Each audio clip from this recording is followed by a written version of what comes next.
Hello guys, and welcome back to my channel, Gus Teas Plants, with an emphasis on teas, because today we're going to talk about some Chinese teas that I was sent to try just for my honest review, my honest opinion. And so without further ado, let's get this video started.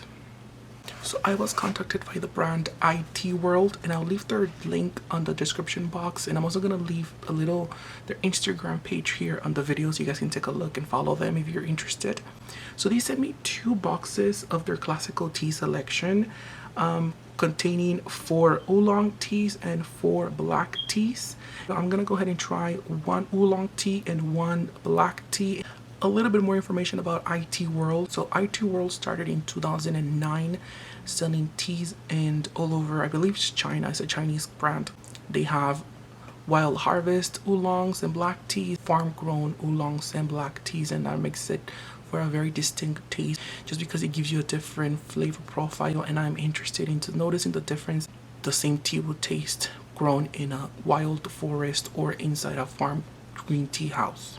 I also believe that they're gonna start coming out with white teas coming the holidays, and I'm very excited to see if they're good or they bad, because I've never had a really delicious white tea that I've enjoyed myself. But anyways, let's just go ahead and get started with the teas. And also the packaging is beautiful. Let me show you. So here is the box. What I love about it is the simplicity, the minimalistic look, and the little ribbon that comes in the back that attaches to the box. Inside you see all the little teas you get, and inside you have the teas nicely set up in beautiful presentations. So we have Lapsang Souchong, Yunnan black tea, Wild Souchong black tea, and Yingde black tea. For the oolong teas we have Dan Hao Pao, Feng Chuang Dang Huang,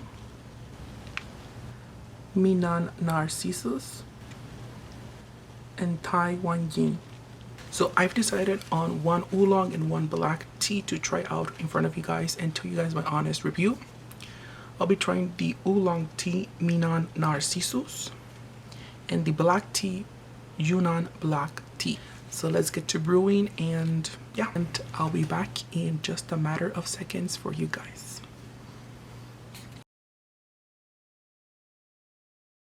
Okay, so here is the first brew of the Minan Narcissus oolong tea, the first one I brewed, and it has like a very toasted, almost similar to Genmai chai. It has like a very floral, toasted, charcoaly, pan roasted fragrance. It smells really nice and good. Very, yeah, just a very toasted, more almost Genmai chai flavor note when it comes to the fragrance. But let's give it a shot. Oh my god, it's not as stringent. It's definitely a very well blended tea because it's not that astringent, it's not that thick nor thin when it comes to the mouthfeel. Oh my god, it's really nice. It doesn't have like a very strong aroma either. You do smell it, but like it's not a very prominent aroma in your mouth when you're tasting the tea. It's definitely a very nice, soothing, relaxing tea. Oh my god. And you do get the note of like kind of like a orchid type of taste, with like a little bit of like the roastness of an oolong. Definitely the characteristics of the oolong are here. It's not so like bitter or pungent, and it's not that weak, kind of like a green tea. It's amazing. I love it.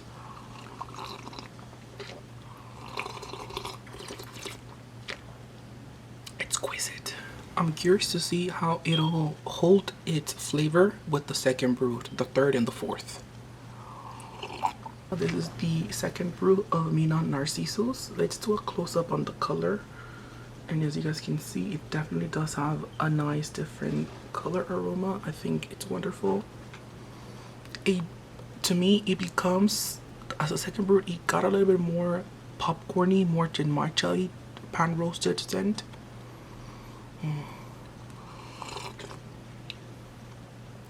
Definitely pleasant, smooth, a little thick, but not too much.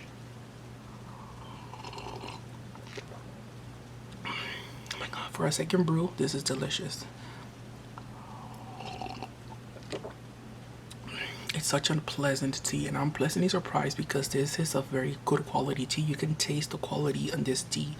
It's not over processed. It doesn't taste bitter. It doesn't taste like it got oxidized, over oxidized. It's just a really high quality oolong, and I love oolong, Formosa oolong, and just pretty much pomegranate blueberry oolongs.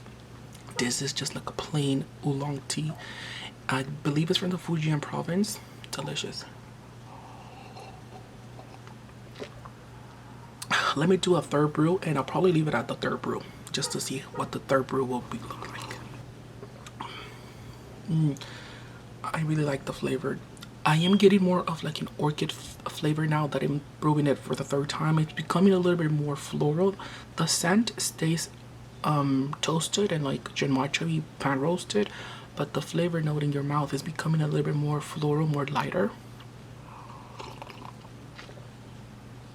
It's still really nice. I do get an after note actually at the very end of like a little bit of astringency, and that's probably me overbrewing the third brew actually, but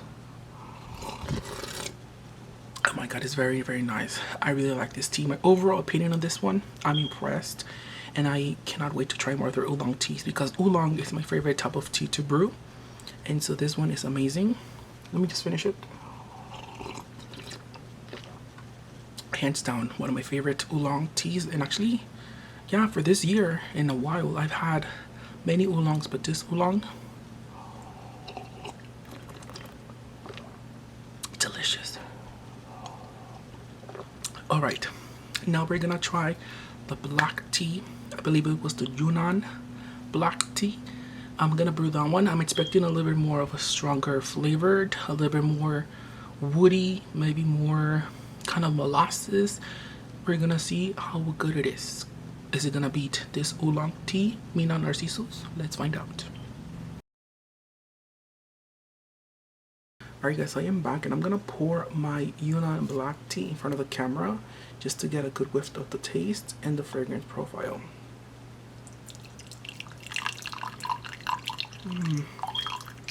I'm getting a nice citrus, a little bit of like a, yeah, a very nice citrus scent.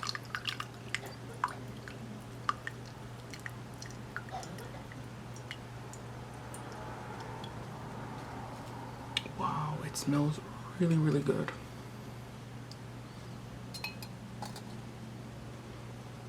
Wow, it's definitely more aromatic. It gives me a little bit more like a,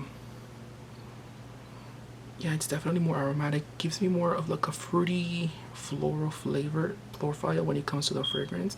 And the color, it's also definitely darker than the oolong. It's black tea. Let's get the mouthfeel.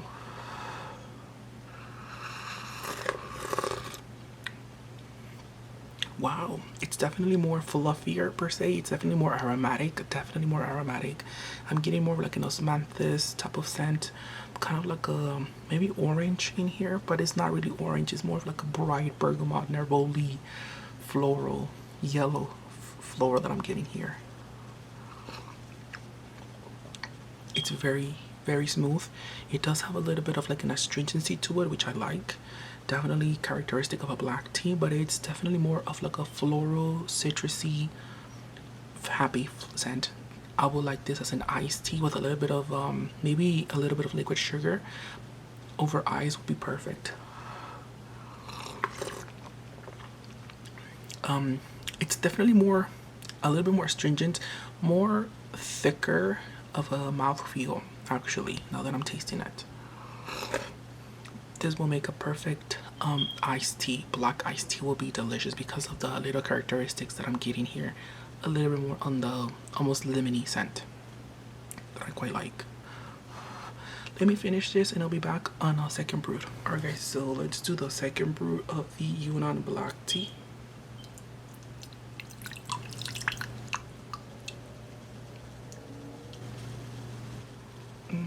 Notice how strong the color still is. It actually got darker on the second brew as opposed to the first time.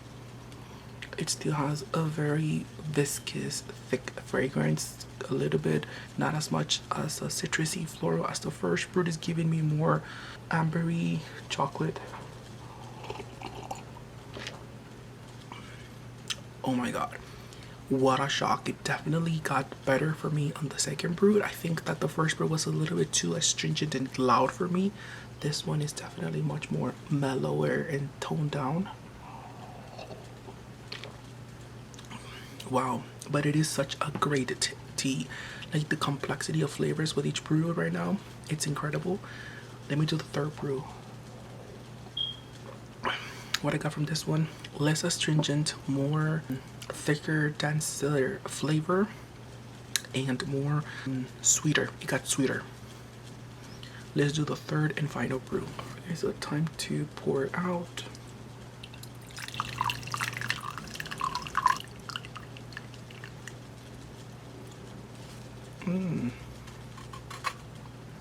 Such a nice fragrance. I'm getting more of like a rosy flavor now on the third brew.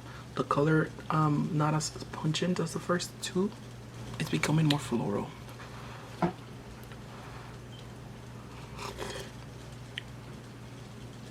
Okay, it's good.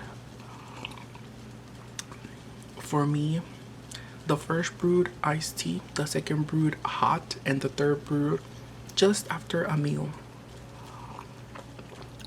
Because it's very mild, it still has a little bit of like that floral aspect to it. The chocolatiness is completely gone. By this time you only get a little bit of the floral notes to it. It's still delicious tea though.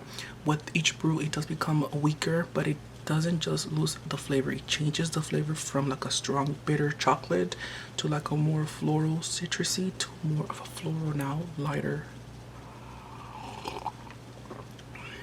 God, such a great tea. It's like if you tried 3 different trees with one tea. Oh my god, this is amazing. And I think I have my final verdict, and I'll give you guys my final opinion. Definitely after trying the oolong tea and the black tea, I could definitely tell that there is a huge difference in taste and in quality compared to other brands that I've tried in the past. If I have to pick a favorite among these two, it's very hard to say, but for overall flavor profile and quality, I will say that the Mina Narcissus stole my heart because it's dead consistent. The flavor was amazing from first brew, second brew, and third brew.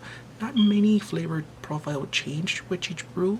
The color stayed the same, and I think it was incredible. And I do prefer my teas hot over iced, which is why I didn't prefer the Yunnan black tea, but not to say that it is not a bad tea. That tea will be amazing to mix in with cocktails. Maybe brew it and add a little bit of like squeezed lemon and a little shot of like watermelon.